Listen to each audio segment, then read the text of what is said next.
Hi everyone, in front of me I've got Samsung Galaxy A25 and let me share with you how to check for the software updates on this device.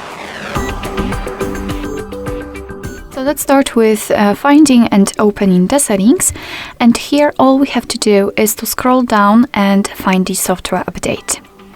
Now let's find download and install. And as you can see, your device will check for the updates.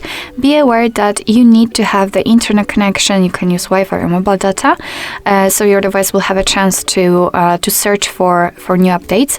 And basically, you can meet two different scenarios. This is the first one when your software is up to date.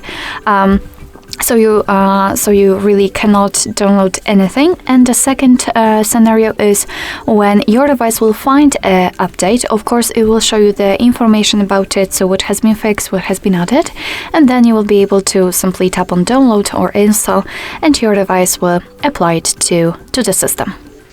Alright, so that will be all. Thank you so much for watching. I hope that this video was helpful, and if it was, please hit the subscribe button and leave the thumbs up.